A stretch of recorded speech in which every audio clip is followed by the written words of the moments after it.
diehard Trumpers saying, oh, Putin wouldn't invade Ukraine under Trump's watch. Why? Says who? Why not? You think Putin is scared of pig dick Donald Trump? You think Putin is worried about him? He's got pig tapes on dick Donald Trump. And if he did bomb Ukraine under his watch, what's pig dick gonna do? Huh? Is he gonna take to the streets like Zelensky? Huh? He's a draft dodger. You think he's gonna put on a vest? Go out there with a machine gun? He had his chance to fight. He's a draft dodger with fake bone spurs. But he talks about how athletic he is. He's the most athletic person in the world with bone spurs. Fat talks about. In other news, Vladimir Putin, he's speaking about American politics. So he had an interview where people asked him about Trump, what's going on, Trump being arrested, this political persecution, the FBI raiding his home and all that. So let's take a listen to what Putin had to say. As far as the prosecution of Trump is concerned, this is good for us in today's conditions because it shows the rottenness of the American system, which cannot pretend to teach others about democracy.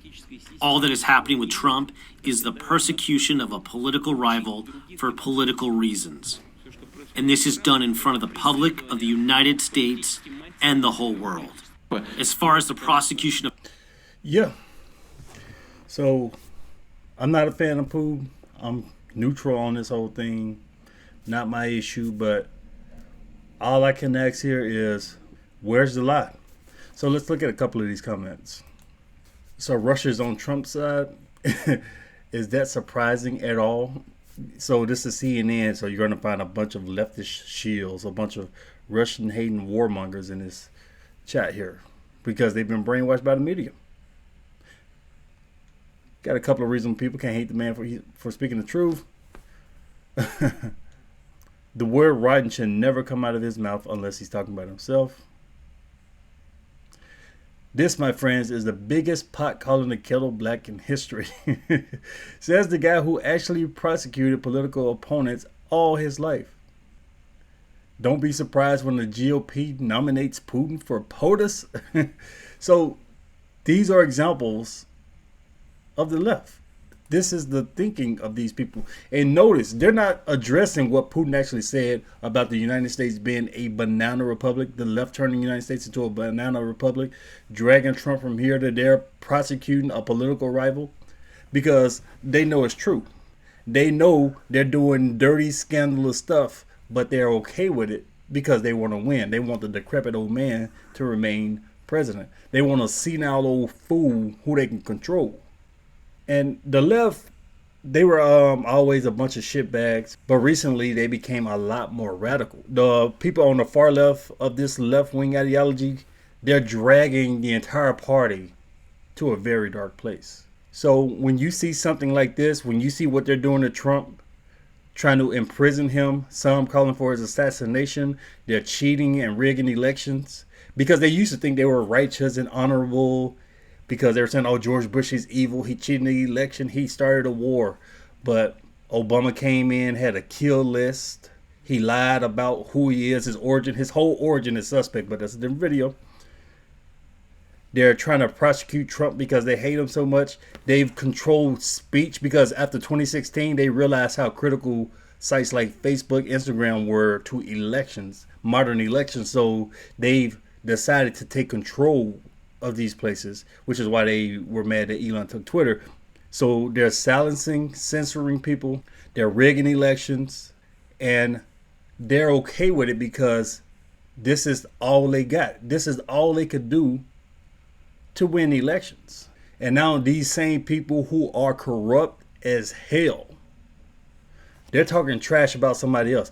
They're saying that Putin is the pot calling the kettle black. We're talking about a party of baby killers. A party that wants to sacrifice children to demons by castrating them and by pushing them into this LGBT LMNOP ideology. We're talking about people who are sitting on their asses, instigating a war while poor people across the world die for them.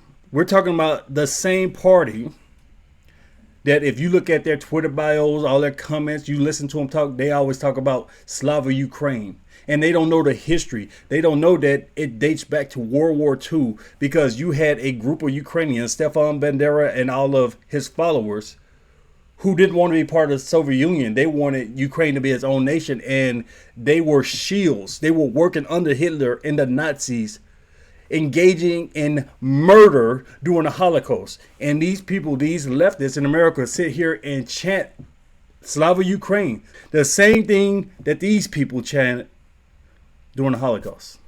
But they're saying, oh, Putin bad. They're saying Trump's evil. Everybody is evil. They're perfect and righteous. They want to cut penises off of little boys, but they're perfect and righteous. You talk about the pot calling the kettle black. But anyways, we're going to get into Trump's reaction to what Putin said. I want to ask you about something President Putin said about you this week. I don't know if you've seen it. This was very recent. President Putin said, quote, "We surely hear that Mr. Trump says he will resolve all burning issues within several days, including the Ukrainian crisis. We cannot help but feel happy about it."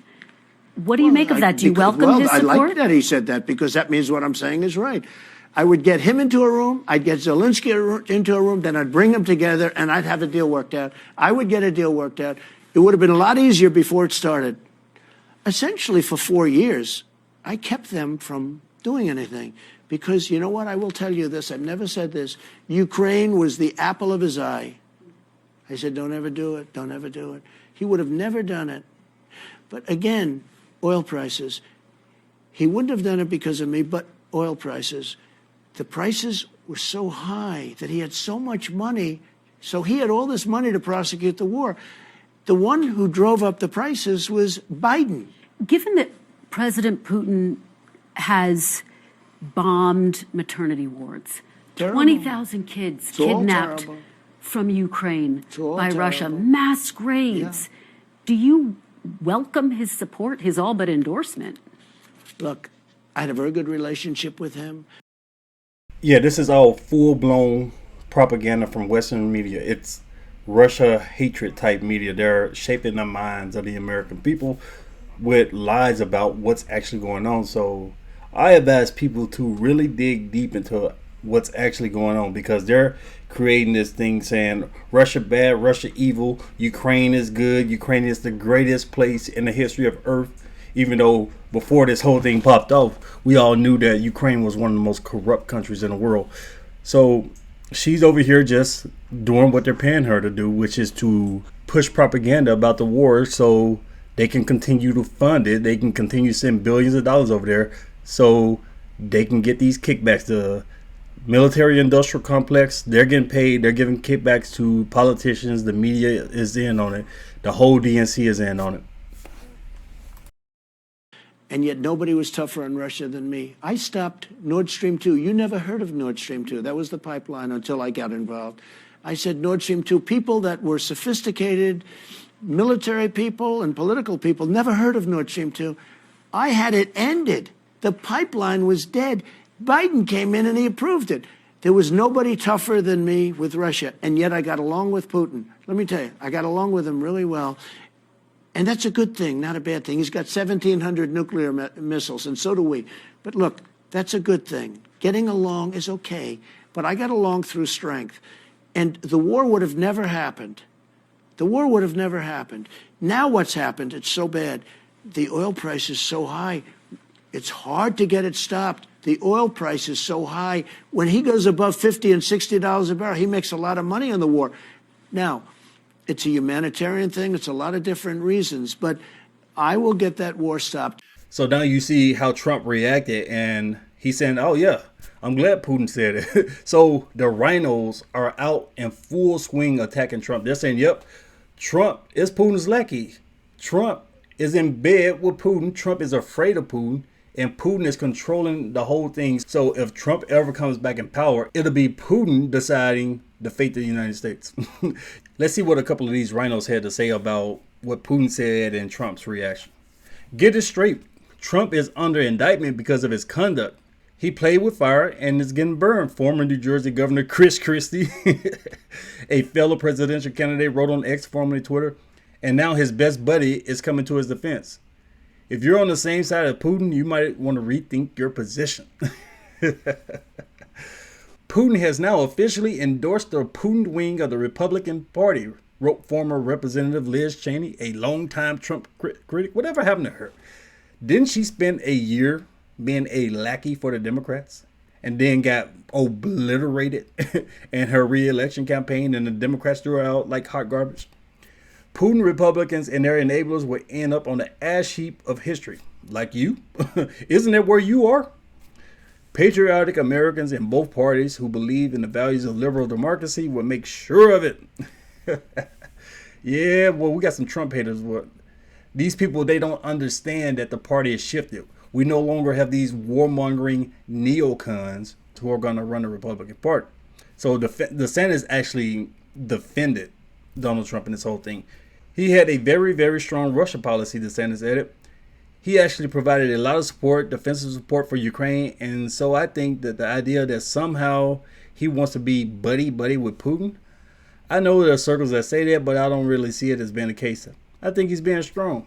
So DeSantis is finally waking up to his idiotic positions earlier. Like how he didn't want to side with Trump on the Democrats' witch hunt. The Democrats are using the justice system as a weapon against Trump. And DeSantis knows it's wrong, but because he's running against Trump, he refuses to take a stance. He wasn't realizing that they'd do the same thing to him.